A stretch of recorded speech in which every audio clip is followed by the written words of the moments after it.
I better do that again.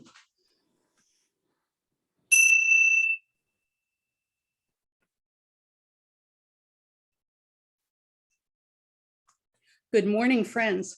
Welcome to the Unitarian Universalist Fellowship of Franklin in the mountains of Western North Carolina and Northeast Georgia. Thank you for joining us this morning. We who bring a teaching of hope, we who bring a saving message, who welcome you, all who are searching, seeking, looking for more meaning, more service, more love. All of us gathered here together to walk each other home. My name is Mary Teslow, and I'm pleased to be your service leader today. I'm joined this morning by Annette Watlington as our Zoom stage manager, Drew Lowry coordinating our music, and the worship bench, which will meet shortly. The Zoom chat box is available for announcements. Those who prefer to focus on the service can close it now and catch up later. Do we have any church-related announcements?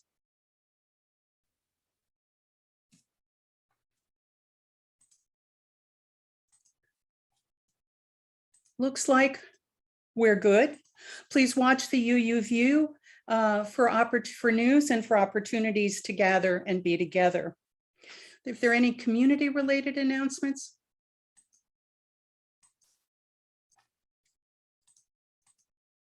Here we go. Our fellowship is a light for liberal religion in the mountains that values diversity and the richness it brings to our community.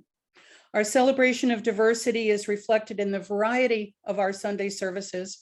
We hope today's service enriches your journey.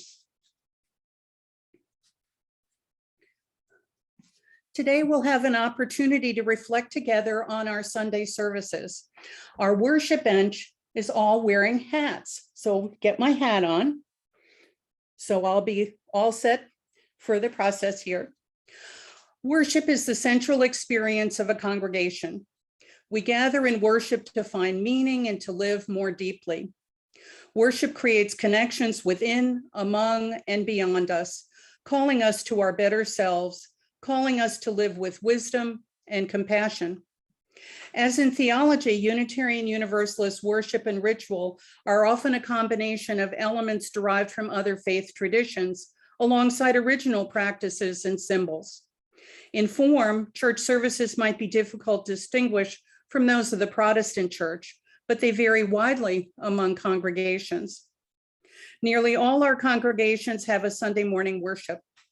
Our worship styles vary by congregation and sometimes within congregations. Some congregations' worship is contemporary and high-tech. Some is traditional and formal. Some features exuberant music. Some includes long periods of silent reflection. Some congregations have a special worship service for children or for youth. Some have seasonal evening worship led by Jewish, Christian, or pagan members of the congregation. From time to time, worship incorporates holiday celebrations, multi-generational plays and pageants, longer musical performances or special ceremonies to commemorate life's passages. Most congregations offer childcare and faith development programs for children and youth during Sunday service. This morning, the worship bench will ask you for your feedback on the various elements of our worship to help us grow as a congregation and a community. The opening words and chalice lighting set off a sacred space for worship.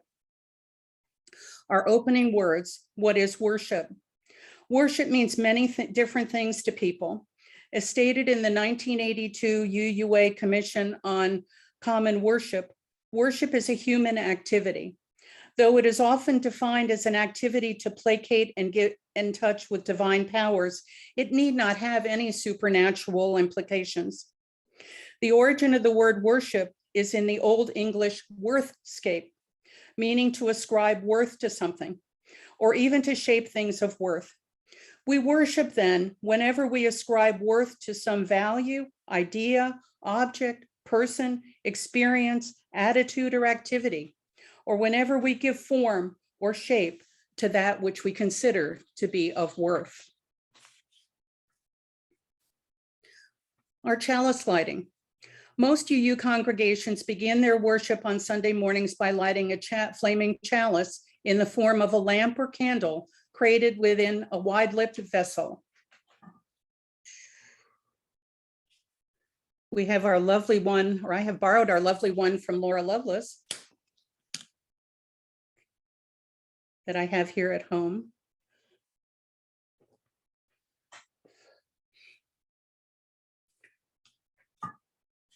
Many people are surprised to learn that lighting a chalice as a part of UU worship only emerged in the early 1980s, when children in religious education programs began to make physical chalices as art projects from the design of the UU Service Committee from World War II.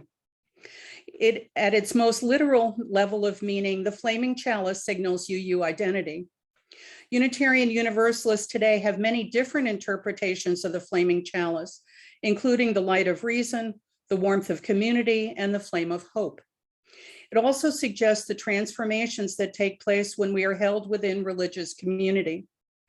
When we light the chalice in worship, we illuminate a world that we feel called upon to serve with love and a sense of justice. Our opening hymn, number 123, Spirit of Life.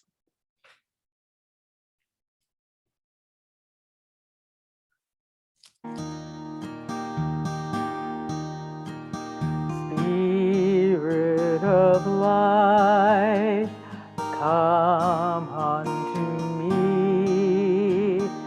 Sing in my heart all the stirrings of compassion. Blow in the wind, rise in the sea, move in the hand, giving life the shape of justice. Roots hold me close, wings set me free. Spirit of life, come to me, come to me.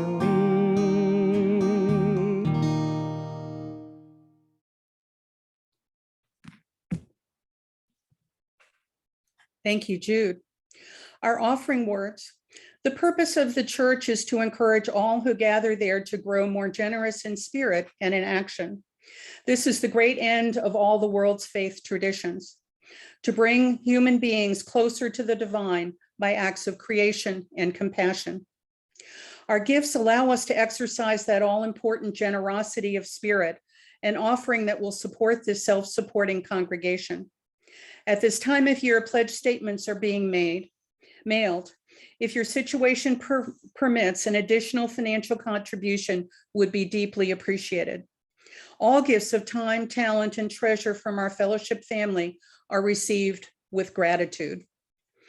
Our offertory is hymn number 360, Here We Have Gathered.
Sing now together this song.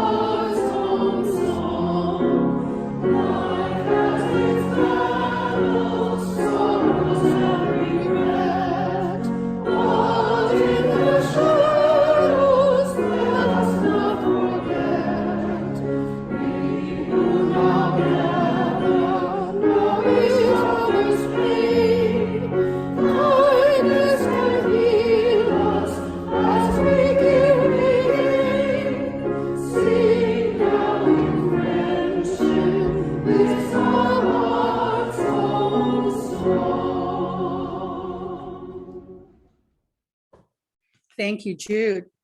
The dedication of our gifts. Gifts given in love and hope continue a cycle of love and hope. Today, we're reflecting on our Sunday services, and I'm delighted to share the worship bench with Marjorie Abel, Warren Riley, Penny Brewster, Jude Lowry, Becky Thorndike, Don Erickson, Annette Watlington, and Bruce Bransma. This morning, we'll describe our process and ask for your questions and comments on the following parts of our worship service: the format and order, music and favorite hymns and songs, story for all ages, speakers and special services, discussion, Q&A, talkback, joys and concerns, conversation time and coffee hour, recording of services, Zoom, including graphics, closing circle and covenant, and any other comments that we've missed along the way. We'll begin with Jude Lowry on our format and order. Hi, everyone, and happy holiday season to you all. Today, my goal is to talk about first the format and order of our services. And I've learned recently the format that we follow is pretty traditionally referred to as the Protestant format. It's where we have a welcoming, an opening, offertory, the service time, and a general closing. Now, the sharing has moved around a lot over the years in our service. And at the moment, it is at the end because we've been recording the services for some time. And it was generally felt that sharing of those joys and concerns, or if you are a visitor to the fellowship, may be something that you didn't necessarily want to broadcast out to just anybody that might listen to one of our services, that these things were more sacred and more personal. And so we kept them at the end to be able to close the recording and then share those personal things that we knew it was just amongst ourselves and it was a safe place. There are other types of service orders that you may be familiar with from other congregations. And so I'll give some time for us to discuss and see if this is a service order that everyone is familiar and comfortable with. And before I turn the time over for a little bit of discussion, I also wanted to mention I, as a person who processes things slower at a different rate than some of the quick people, if you think of things after this service regarding any of these topics, feel free to contact any of the worship bench and say, hey, after the service, I was thinking maybe, and tell us what you think. We really value your input. So any thoughts on the dimension of our format and order? Just unmute yourself and speak up.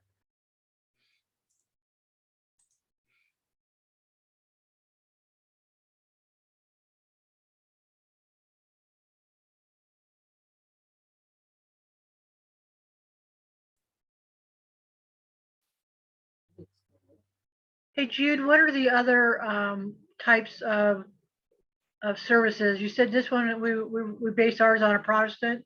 What are some of the others that you found? Well, there are any variety of how these are organized. Generally, there is a welcoming at the beginning and a closing at the end. But all the other categories have been altered around in different formats. This is very traditional that there is, excuse me, that there is a structure. But there are some that are more humanist, more evangelical, more the different ways that they will do things can be structured differently.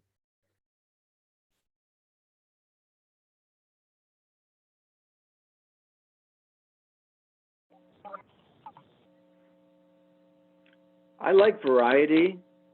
I think that it's nice to have a procedure, a process, a format that we're all comfortable and used to. But from time to time, I think it's nice to mix things up a little bit. Well, sure. For a while there, we were doing storytelling. Yeah, and I'm going to talk about that in a moment. Yeah, but I think adding that to the program or things like that, if somebody has something to say during the service or participating in the service, I think that could change the order of things or the content of things. And I think that would be worthwhile considering. See, ours, yeah, it's a good point, Don. Ours is fairly consistent. You always kind of know where we're going. Now, I don't want to step on somebody else's time. There are a variety of services that will sneak in and change that all around because of the way the service is. But some churches, you just don't know from week to week because it's more freestyle, you know, shakes it up every week. So I want to move on to our next topic, but again, I will say, if I'm not giving enough time for you to process some of these, we have a lot to cover today. If I'm not giving you enough time to process some of these, please feel free to reach out to anyone on the worship bench and say, well, I was thinking. The next order that I have to talk about is music and favorite hymns or songs.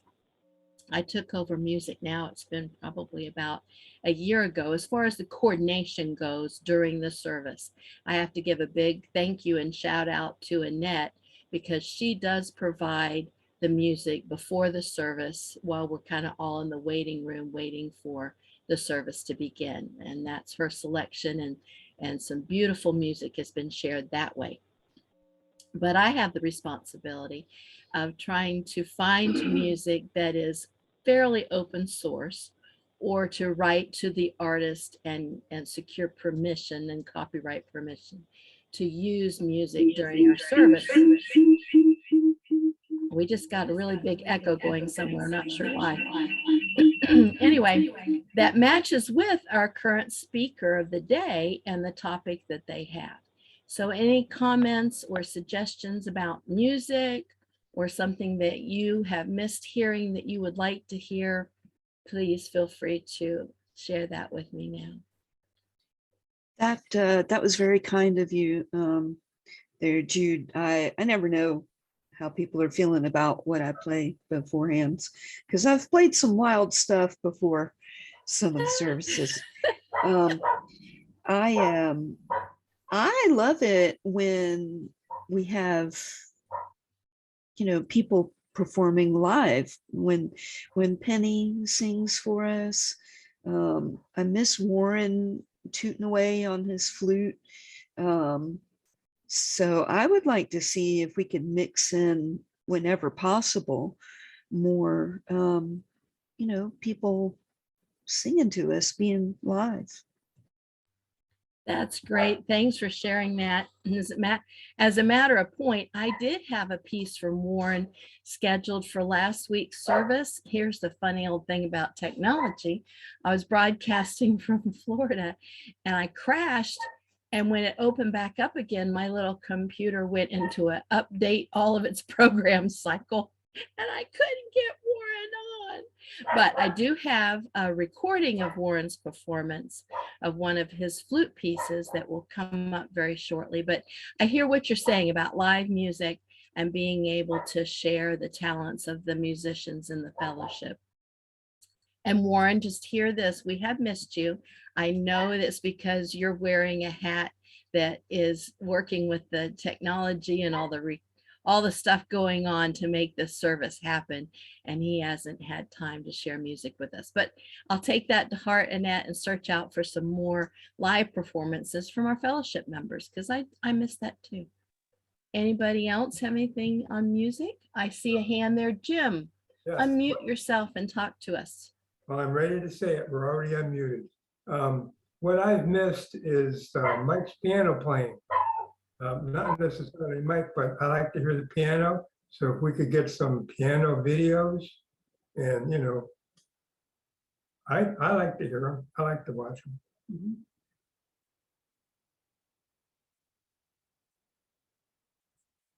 We don't hear you. I forgot to unmute myself. I have missed our piano music as well. So I will search out some things that are perhaps more instrumental and piano. Thank you for sharing that. Elizabeth Gordon and Sarah Harkin have both provided piano videos in the past. All righty. Then we, I'm sure, have some of those on file, or we will secure some new ones as time goes on. Thank you, Sandy. There's a lot of videos on YouTube. Are we free to play those? I don't Well, know. that's a good point. It does depend. A lot of the music that I share comes from YouTube. And so it bears, I have to look, I have to investigate, I have to get permission on some of them. Some of them we have to pay for the service to use copyrighted material.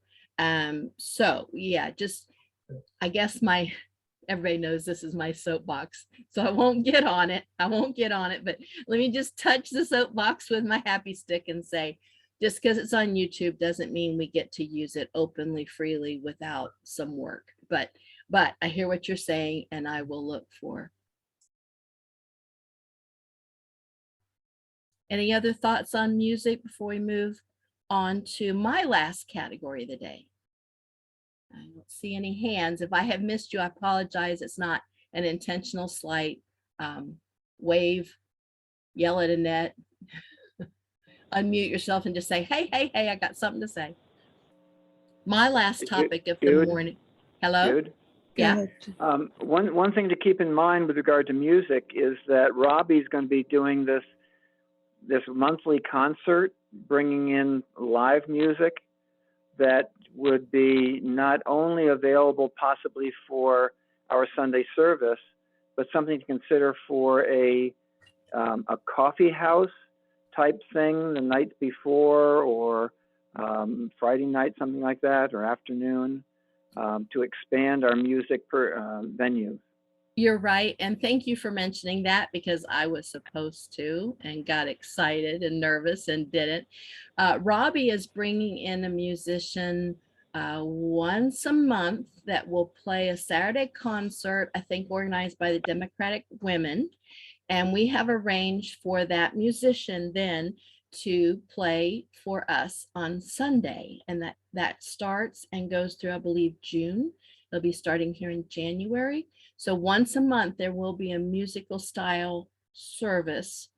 The concept is that we may be able to increase some attendance and offerings and perhaps membership as we find like-minded people, because our service will be promoted at the evening concert.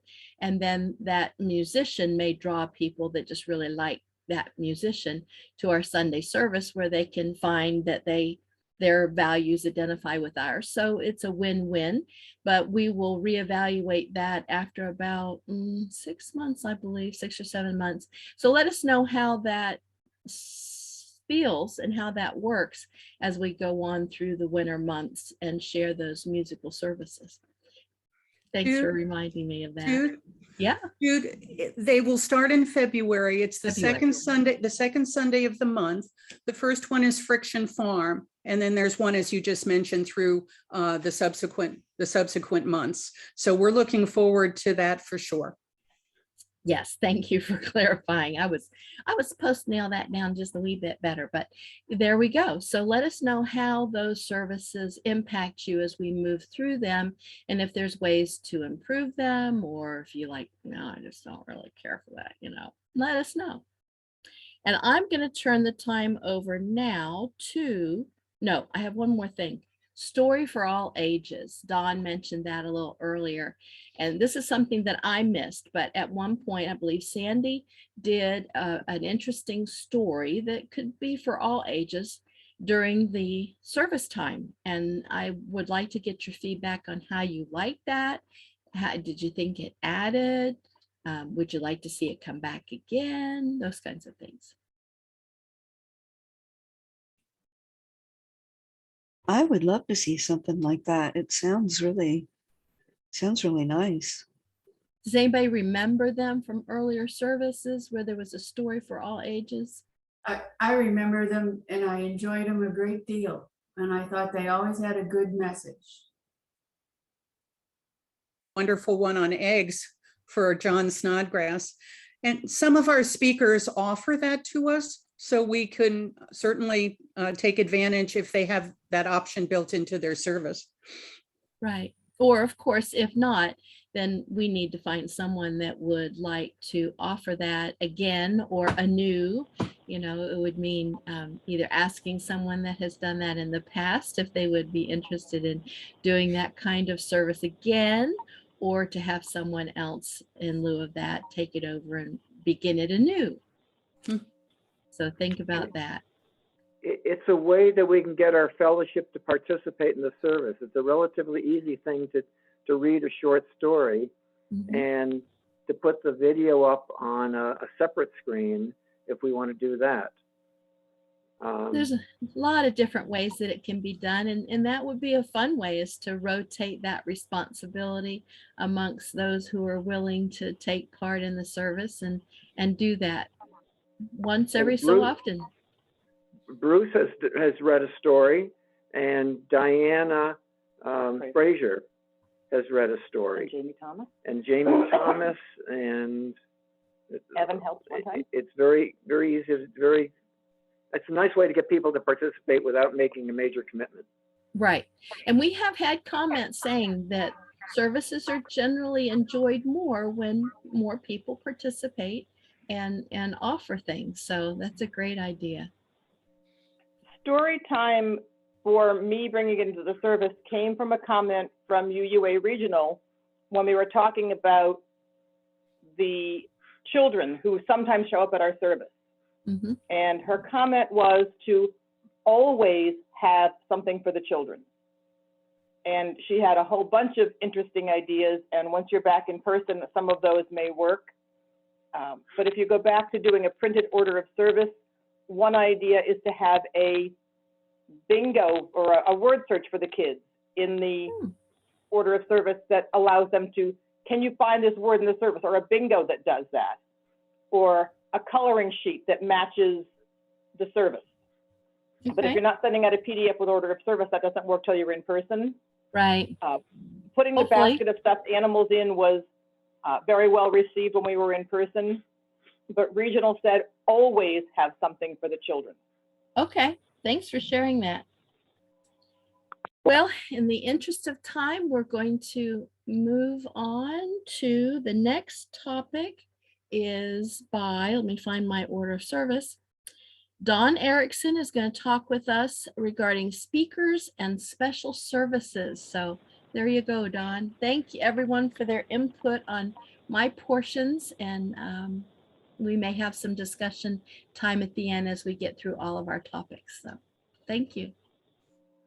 Thank you, Jude.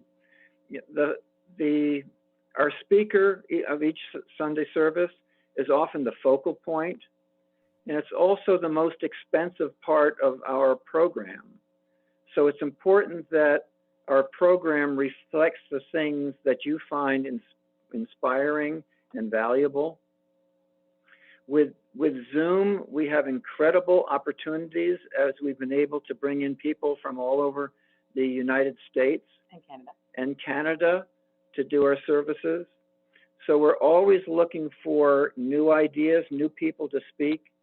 So as you encounter people through your other activities in the community or through the internet, if you see somebody that you think might be inspiring on some topic, we can always contact them and see if they'd be willing to partake in our service.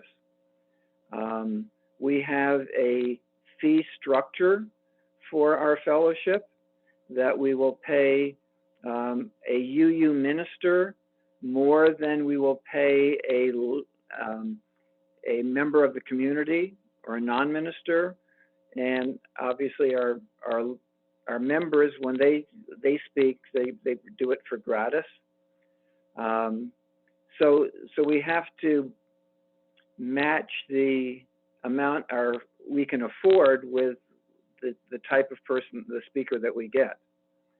But it's important to have feedback to know which speakers we've had in the past that you like, that you want to see more of in the future. And if you have a personal topic that you want to talk about, whether it's haiku or any other of your habits, your practices that you think would be inspiring to others, speak up, and we would love to entertain those ideas as well. But right now, I guess we're looking for your fresh and new ideas and your feedback on what we've been doing, so we can mold a program that best meets our fellowship's needs.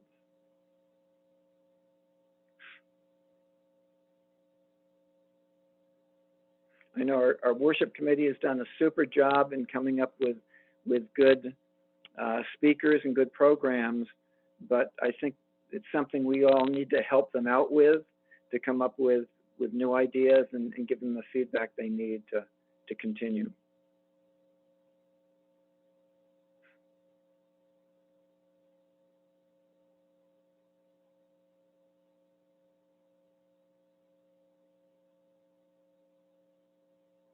I'm sure they really would like some feedback. How can they get to the ideas in the future?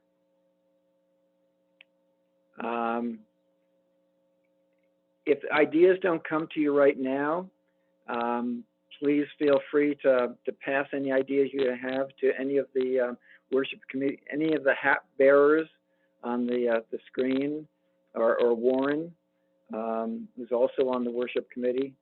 And we're always looking for ideas and open to new things to do.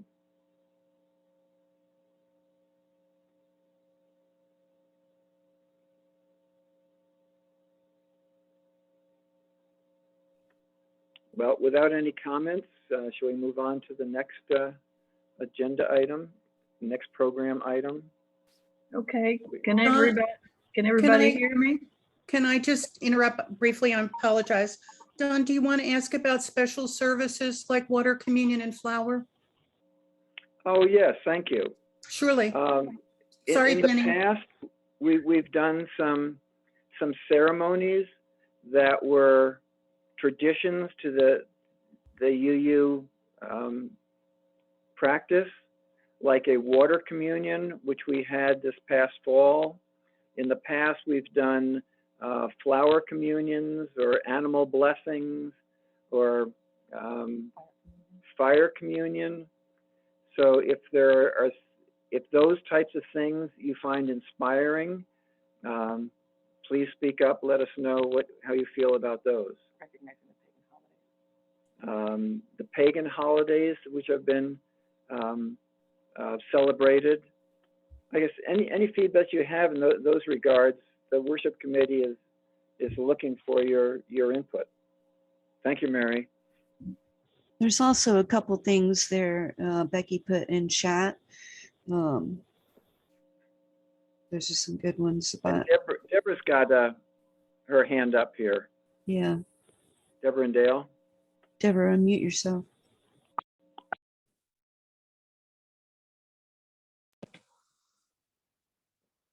Okay, there you are, Dave.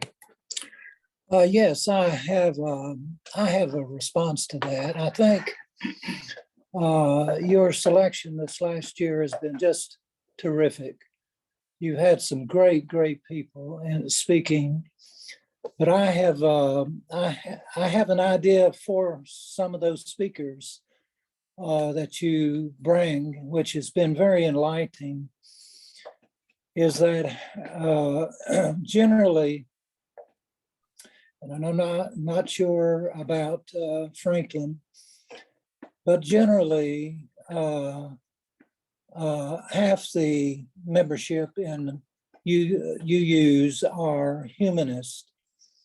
And I do think there is a period of time that you need to speak on your own history to some extent.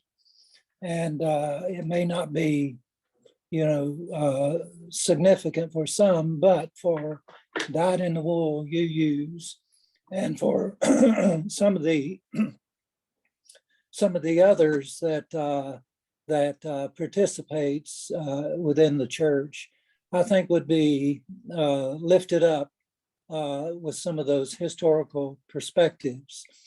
Now, in light of that, let me say that I do think that one service sometimes is not enough to express a significant topic that you need. You may need 2 or 3 weeks, sometimes as much as a month, to explain the historical perspectives in the light of some UUs through their history. It truly is a thrilling when you look at a historical perspective, especially in light of UUs. UUs is significant in the community, and so with their perspective and light, I think that you would find it just pleasurable to hear a historical look at, say, like maybe the 19th century humanists. How were they affected in the UU community? Or in the early part of the 20th century, what was the significant feedback from significant leaders in the UU? And how about some of the troubles that we have had? We've had a few troubles along the way. And so it's good to share our historical perspective, but it does take more than just a week to say that. And so that's an offering that I want to give to you guys today. So Thank you, like Dale. maybe In from, the past, sorry, I was just Go gonna ahead, Annette. add on to what he was saying. So like maybe periodically throughout the year, we would have more focused thematic months. Like, for instance, okay, the month of August, all 4 services or 2, we're going to focus on this aspect of humanism for that month, or whatever it might be. Is that kind of what he was saying? Yep, I agree. And I think that in the past, we've talked about having themes such as the 7 principles, and pick a principle a month and from time to time reinforce what that means to us and how we implement it, apply it. So if you have any themes that you would think would be beneficial. Also in the chat, Becky Dobbs pointed out possibly some more about religions and how they might be relevant to UU people, local stewardship, and other things. So if you have any other thoughts on things that you'd like, you can add them to the chat or email. Or Becky says she thinks a historical perspective is one of the major contributions Dan Teslow made to the fellowship. I agree that it was Dale that we could benefit from adding it back in. And Sandy's got something. A very short personal history of the worship committee, which really wasn't a committee until this spring, and the committee is doing an excellent job. The previous, quote, committee did try themes. There was a calendar provided by UUA with 3 themes per month, and I liked the concept of not being a standalone, but doing what some of the other UUs across the country are doing. So those themes are available, and the issue that we had in the past was not finding topics, but finding speakers. So your topics are very, very welcome. If you can attach names to the topics, that's really helpful for the worship committee. Thank you. Sandy, thanks so much. That is the challenge. And we're going to have the great benefit of the musicians each month. I see Robbie's with us now, and trying to gather people who want to speak on the same theme is a little bit of a challenge that we're happy to try and bring to fruition.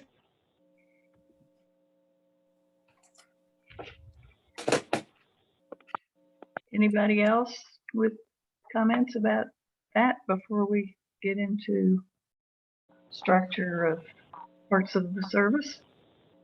Okay, so my challenge is to trigger conversation about the more interactive parts of the service, namely discussion, if appropriate, with the involvement of the speaker, if the speaker is available to us after the end of the actual speaking part of the service, and joys and concerns and conversation time.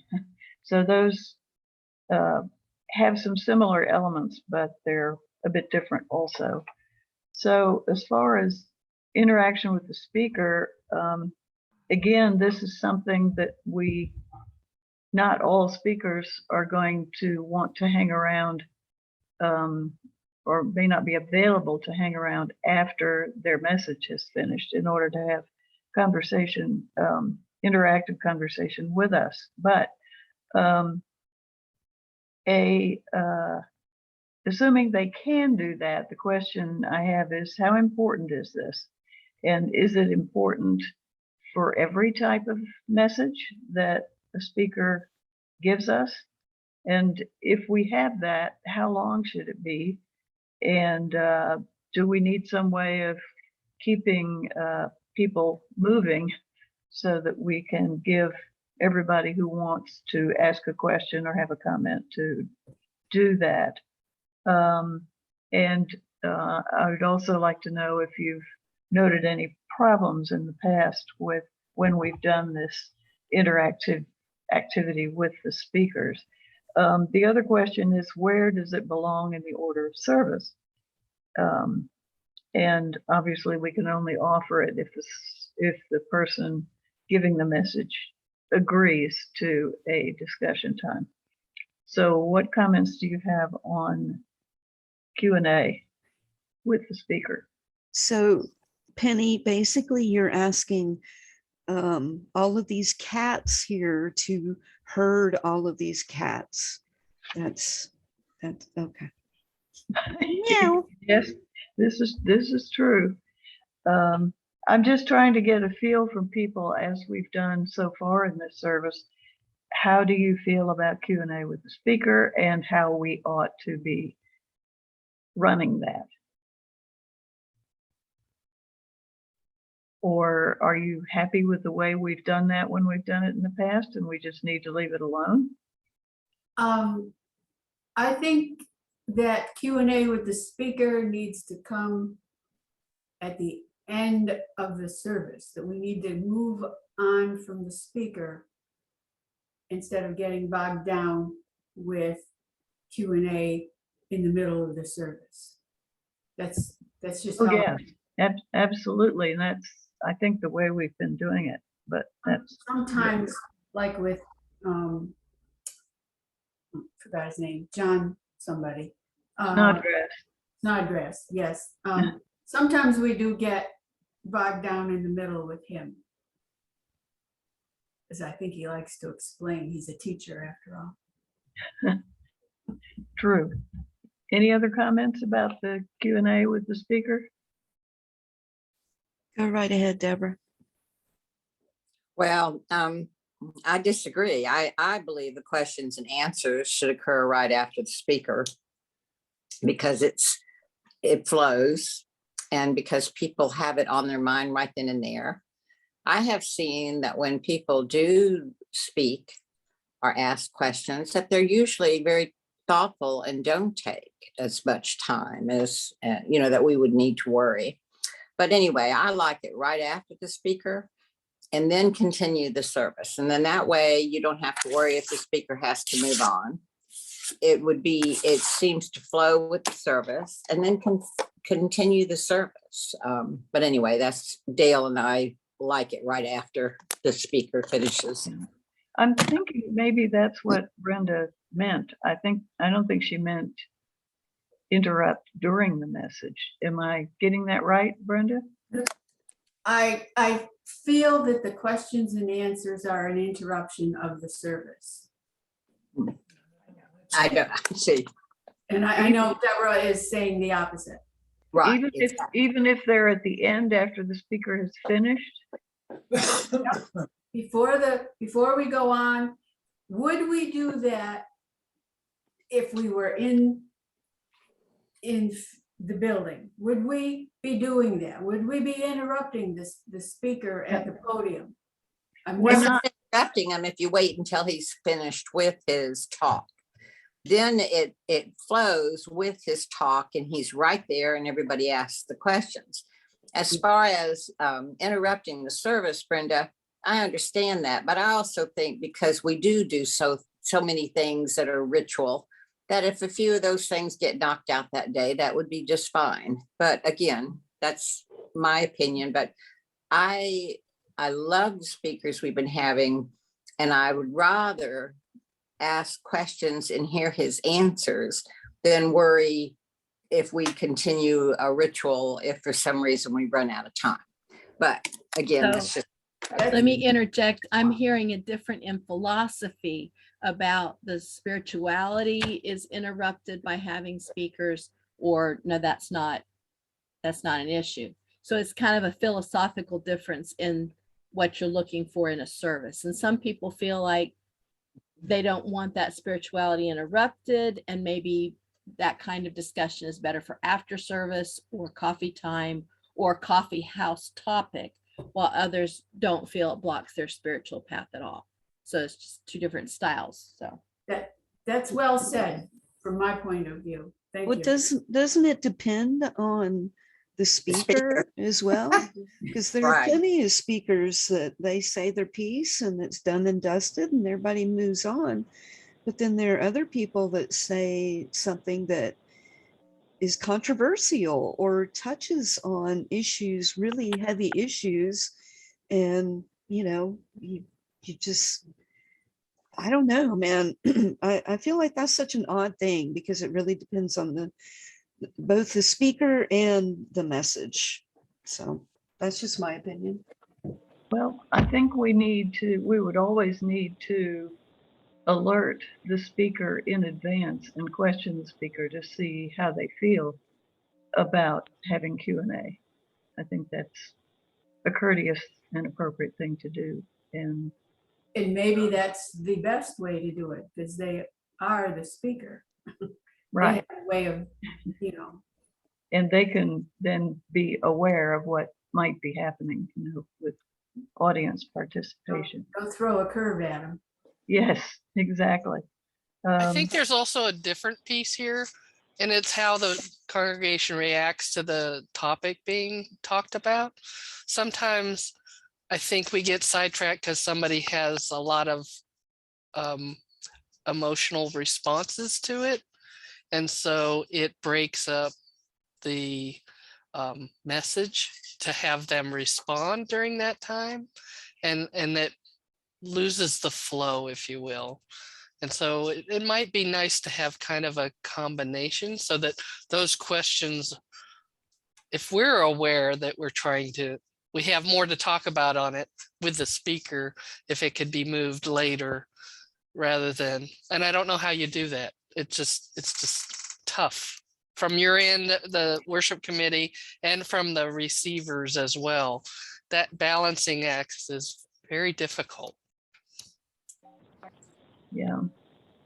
The one thing that I did not care for when Q&A was immediately after the speaker, and then this goes back to the prior worship committee, was the forced aspect. There were some speakers where Q&A was not appropriate, and the service leader would try to encourage that anyway.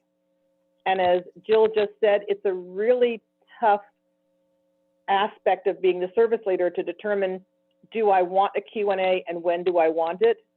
And perhaps talking to the speaker ahead of time, yes, we have a Q&A.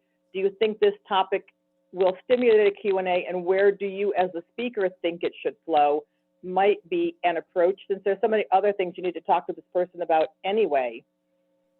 Not all speakers are appropriate for Q&A.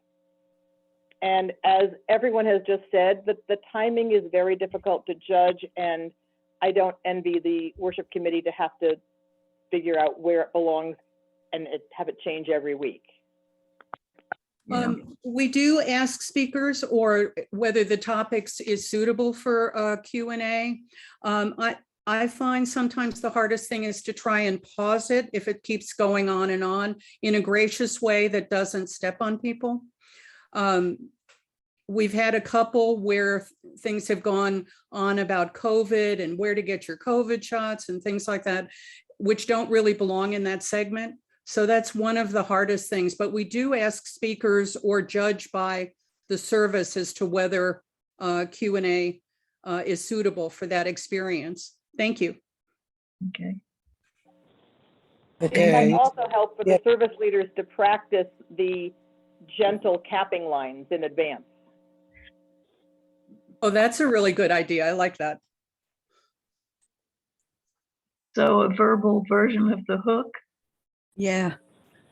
Dale, you had something to say? Go right ahead.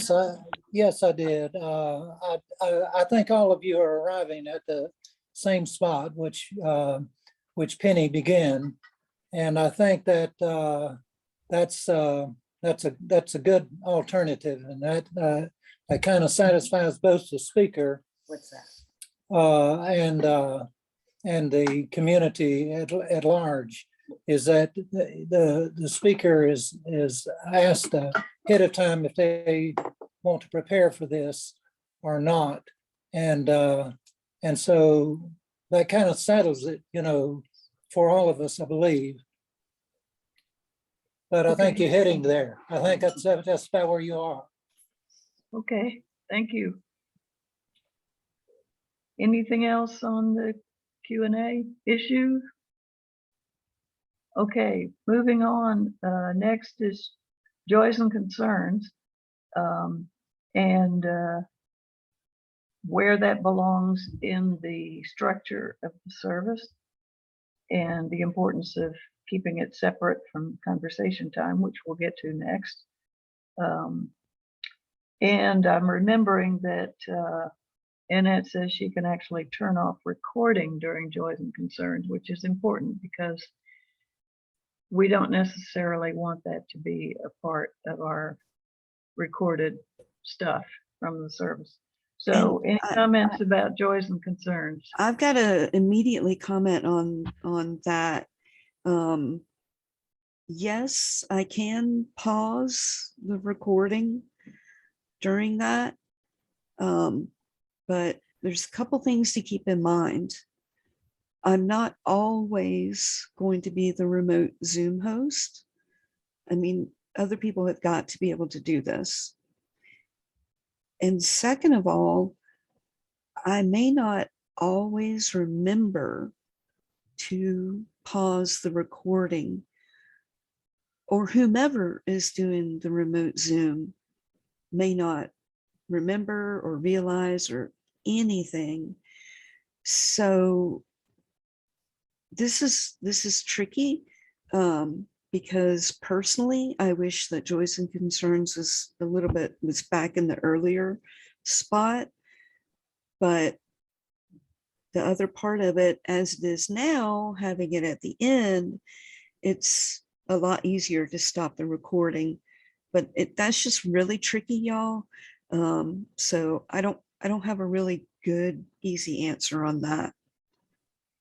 Yeah, thank you, Annette. It's a very good point that, and maybe a good point to raise the question of distinguishing between what we might do while we're all Zoom and what we might do at some future point when hopefully we can get back to in person, and maybe there's some things that we might want to do differently if we were totally in person versus totally Zoom. In terms of, would it be helpful to have the service leader verbally say, and now we're going to pause the recording, and now we're going to resume recording? Yes. I also like it earlier in the service, especially as it relates to welcoming visitors. I like that. I was looking It for it. gives visitors a chance to get to know us better. And if we have spoken what's in our hearts before we invite them to introduce themselves, they may be more likely to introduce themselves. and that brings me to another point about welcoming of visitors, which I'm not sure you're going to address or not, is let's not badger people to introduce themselves. Generally, we can tell if we have visitors, and one ask is generally nice, and the current worship committee has been very gentle about that, and I think things are going rather well. Okay. Anything else on joys and concerns? Okay, well, the next topic is conversation time, which we can think of as our Zoom coffee hour. And this is not to be confused with Q&A with the speaker that we already talked about. It's more of a free-for-all, any topic. So the question there is, where does it belong in the order of service? And for similar practicality reasons, while we're on Zoom, we've been putting it pretty much at the end. So does anybody have any thoughts on that?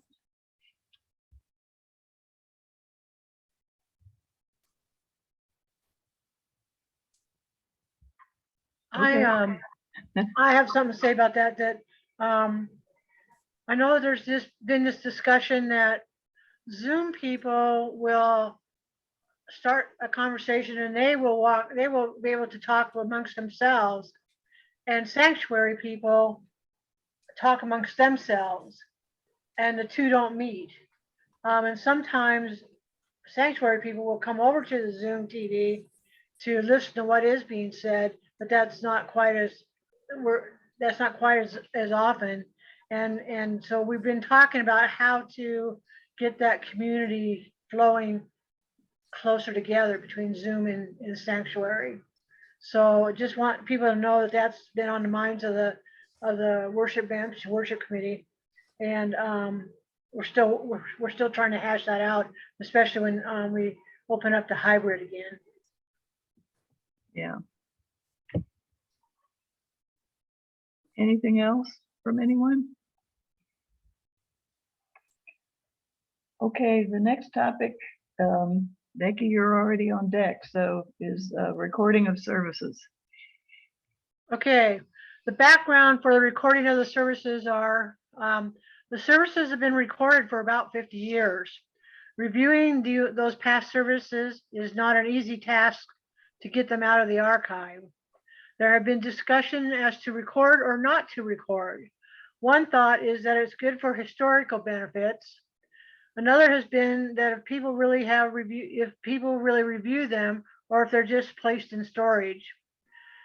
Lately, we've had a number of people who have requested and have been able to review several of the services, especially the ones that were placed on YouTube. And right now, the recorded services are stored in an external drive, but they're also placed on YouTube by Annette. And these services can be viewed by going onto the link that has been in the View newsletter. So the question is, record or not to record? I want to throw out there, just in case anybody doesn't realize it, the whole recording thing is pretty complicated. There are a lot of issues with regards to copyright and fair use and privacy concerns and all of that. So it's way more complicated than any of us really want to kind of grapple with. So just kind of keep that in mind. I don't have any problem with recording and uploading or not recording and not uploading. I'll do whatever the fellowship wants. Thank you, Annette. And that is the truth. What does the fellowship want? Having ministers that don't want to be recorded. What was that?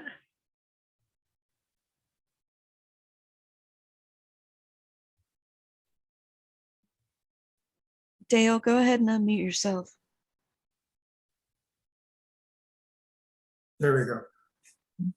I've noticed that we That's- all have the capability, I believe we all have the capability to record what we're watching on our own computer in real time. In other words, while I'm sitting here at the bottom of my screen, there's a record button. I can record or not with just a push of a button. I happen to have the latest version that I downloaded a few days ago, so that may make a difference. So what I'm getting at is we don't have to record as a unit. If somebody wants to record, they can do it on their own computer or not. Yeah, and that's the truth. So if somebody else wants to record joys and concerns, they can record joys and concerns. You know, running the Zoom, I had, whomever is running the Zoom has a lot of power, but they also don't. Like I can mute you, I can't unmute you. I can record, I can't prevent anybody else from recording.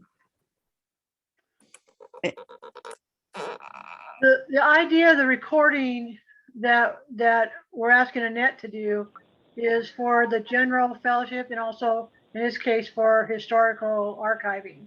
And if any one of us record personally, then those who were not there who want to see that service, do they contact us then and we pass it on to them, or how does that, so that becomes a question there. Whereas if we have the general, like the link now on YouTube, that's a more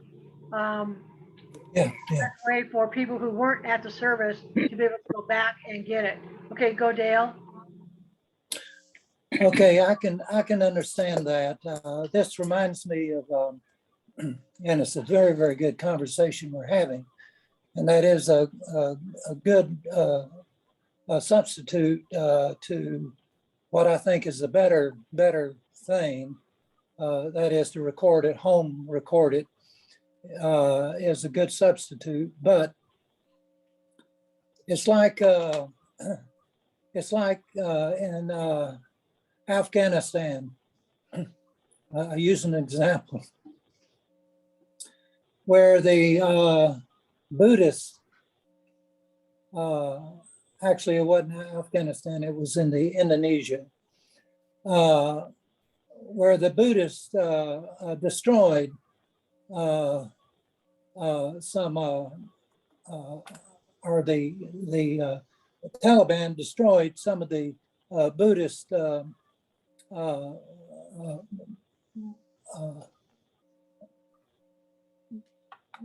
monuments.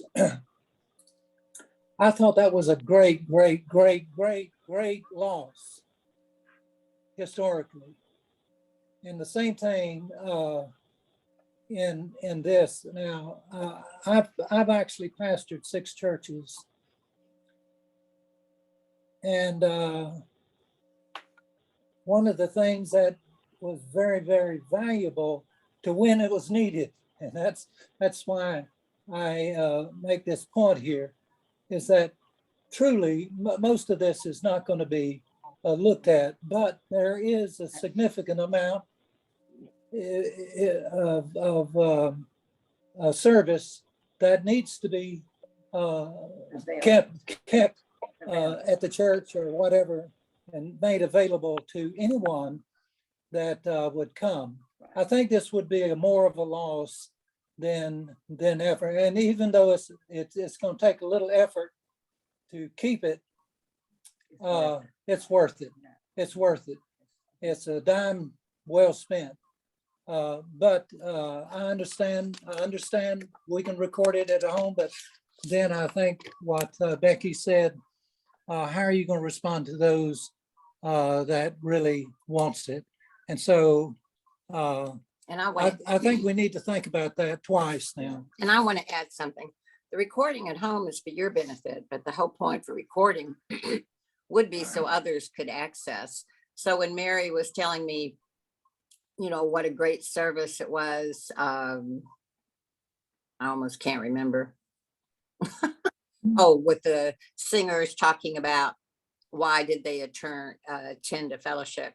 I came in and I got to get on YouTube and watch it. And it really was a very good service that I had missed. So I like recordings. I have accessed them a number of times.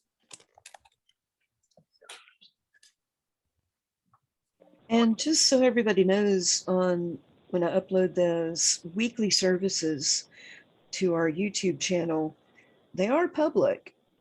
And my reasoning for that is that our fellowship is so unique. You know, where we are, Western North Carolina, we're surrounded by not us.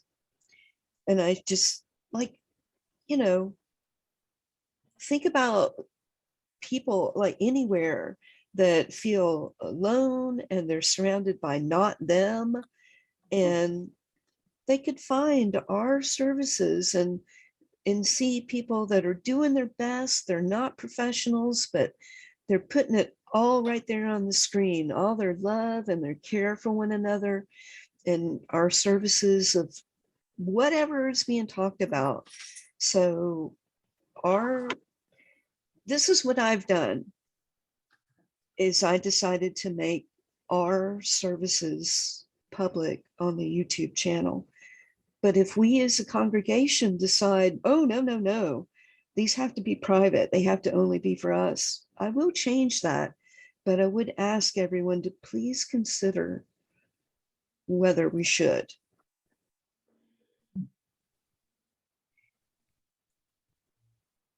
I would like to speak for some of the folks that I know don't want their faces on Facebook, which I know we're not doing anymore, but we had a number of participants who would keep their cameras off when they knew we were simulcasting to Facebook. So I think that we need to ask that question on a per service basis, or a reminder on a per service basis. The note comes up at the beginning of the Zoom session that says recording in progress, and you got to click got it. So it would be nice to then let the participants know what's going to happen with the video, so they have a choice as to how they would like to participate. And it is possible to prevent home recording. There are about 3 toggles in the Zoom settings, so that's another discussion for the worship committee, because you can control that setting. And you really can't control it, because even if you turn it off, there are apps that allow you to screen capture. Right. Yeah, you could record the whole thing in OBS or other things. I had something to say about showing people's faces in the Zoom. So what if I did like a small presentation, a little recording to walk people through? This is YouTube, the video goes on YouTube, and this is your responsibility, you know, like you decide whether or not your face is good. I mean, y'all know most of the time I'm not showing my face, you know, I'm showing some weird background, right? Obviously there's a reason. I don't necessarily want my face on the recordings. So would it be helpful, since I pretty much have this responsibility, if I kind of showed people that?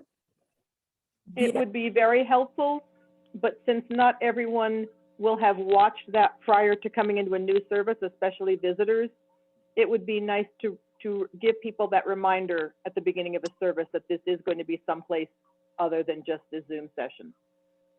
Yes, because right now I'm sitting here realizing that my face has been all over Facebook, and I didn't even think of that, because I never, ever use Facebook. I have a very big dislike of what Facebook does to this country. We haven't done Facebook in a long time now.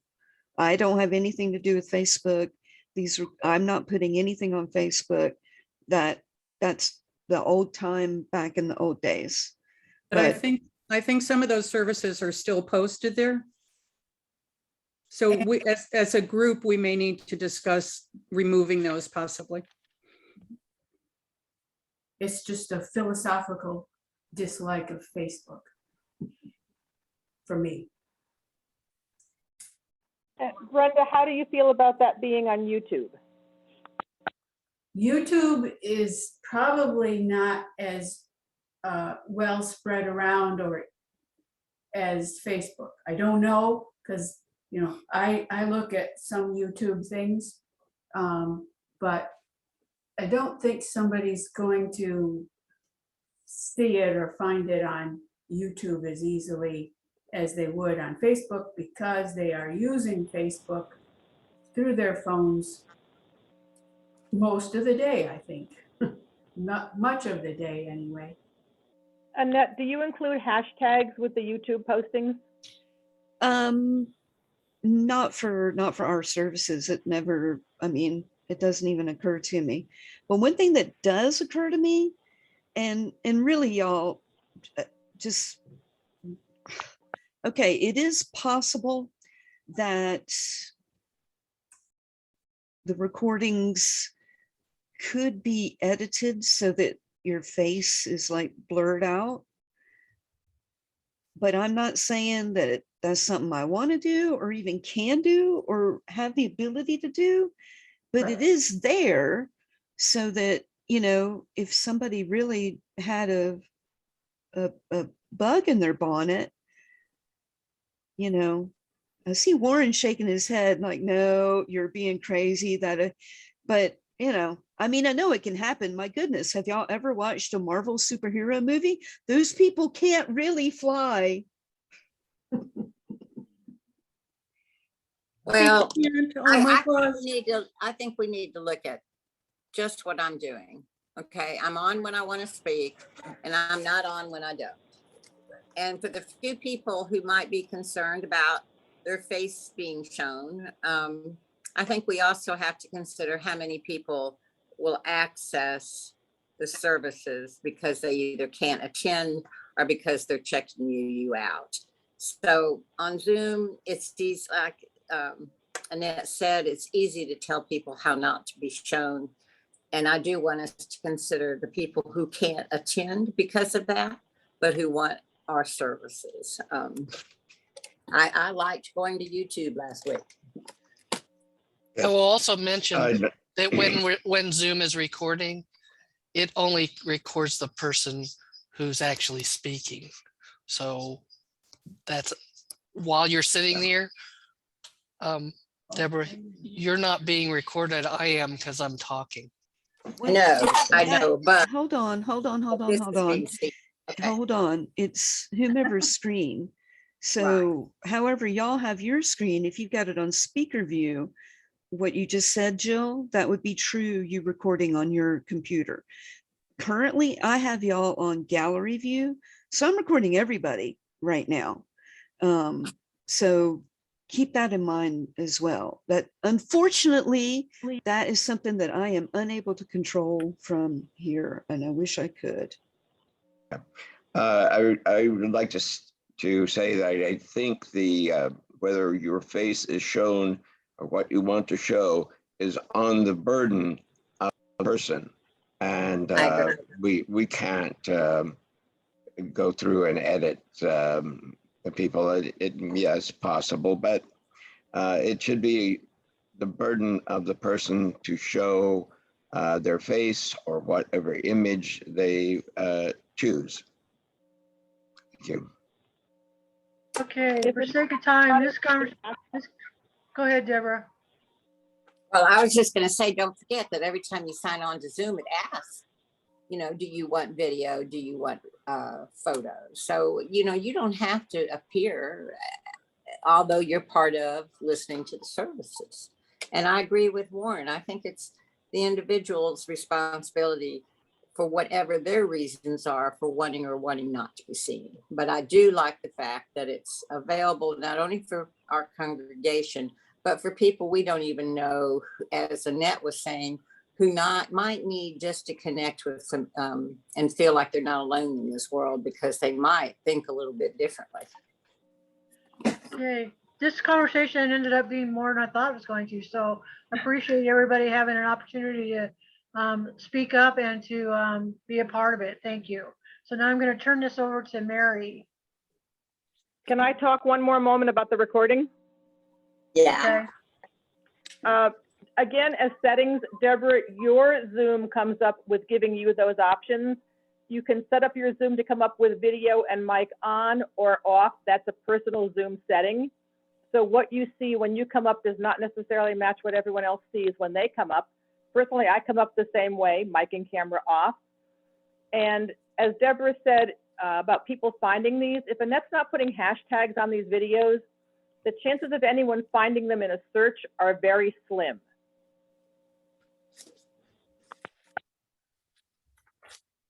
Good, thank you. All right, Mary. Thank you, Becky. Our last three topics, we've been covering Zoom in a really excellent way. So I would like just to ask about graphics that we're showing on Zoom. I've tried for a couple weeks to put the order of service early on before we start. Annette has the wonderful welcome slide that she starts with. She has the offering slide, and I've been trying the covenant slide at the end. So I'd appreciate any comments about those. And if there are any other comments people have thought about but not been able to share.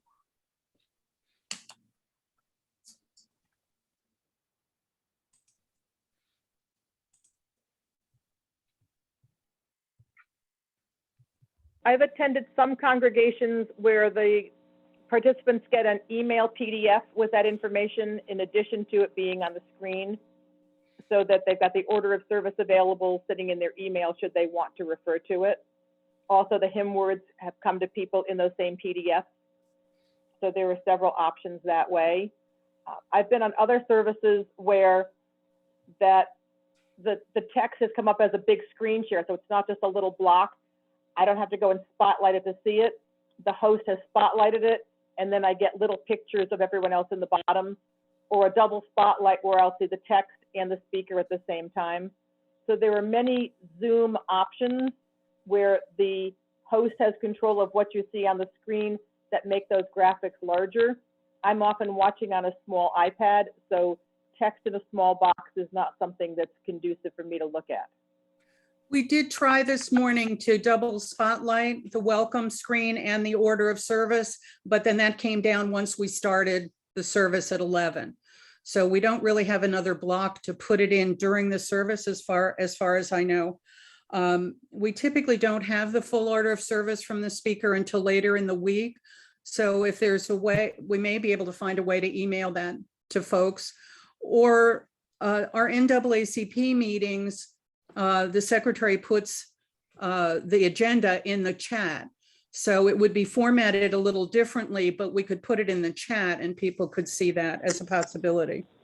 If you put it in the chat and you've got poor internet like Don and I have, and we get dropped, when we come back on, we get the chat from that point forward. We don't get the the prior chat. Thank you for that aspect. One other question about having the covenant on the screen. I've had some comments where people would rather see the face of everybody when we do the covenant. Does having the words make a difference to folks one way or another?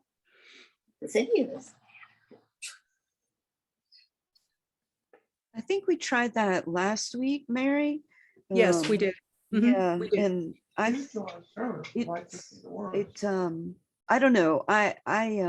Again, what I see on my screen obviously is not the same as everyone else. So I have a flow that I do here at home for the covenant.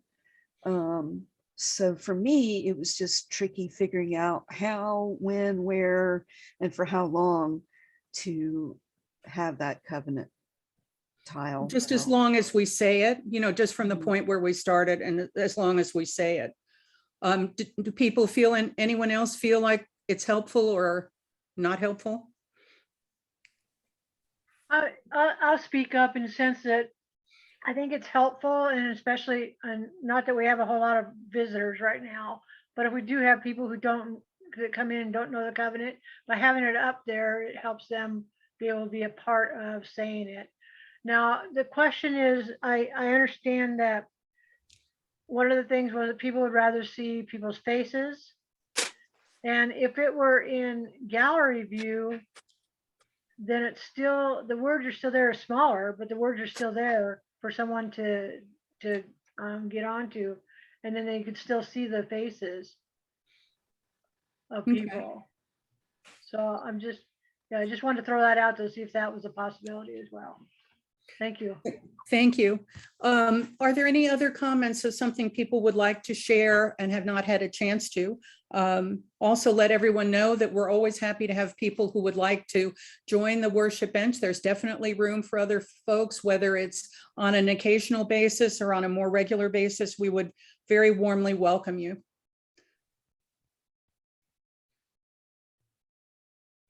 Seeing none, I will reiterate what Jude had said, that we're absolutely welcome other comments that you may think of later, or responses to services as we go, this service and any others. So we're always very happy to hear from you.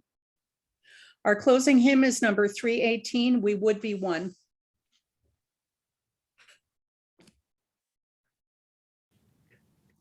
We would be one, as now we join in singing our hymn of love, to pledge ourselves anew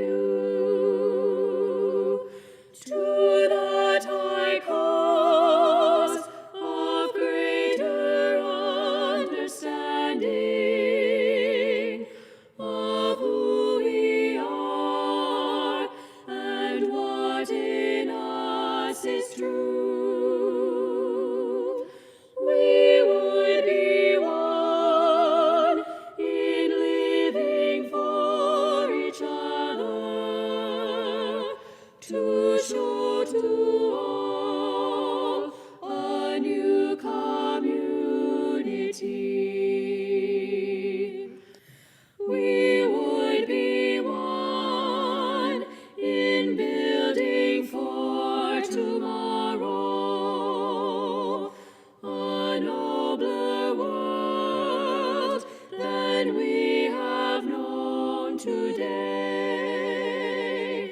We would be one in searching for that meaning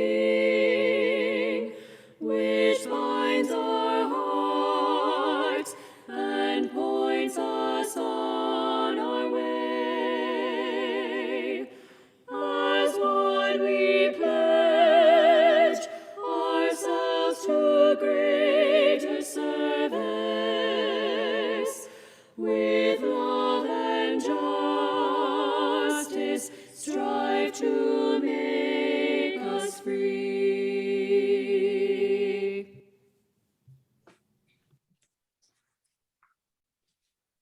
Thank you, Jude. Our closing words are from the UUA website. Worship should speak to our experiences in life, challenge us to develop deeper relationships, and connect us to things that are beyond ourselves, be that in human relationships, struggles for justice, or a connection with nature or God, or any other profound mystery. Extinguishing our chalice. Oops, see if I can, there's the flame. Although a focal point for worship, no one meaning or interpretation is official. The flaming chalice, like our faith, stands open to receive new truths that pass the tests of reason, justice, and compassion. UU's value insights from the present as well as the past. It is appropriate, therefore, that the flaming chalice symbol should have both ancient and modern roots, in both instances grounded in the principles of sacrifice and service to humanity. When we are together, we circle our round sanctuary and join hands for our closing circle and covenant. For now, we will join together in spirit as we recite our covenant together.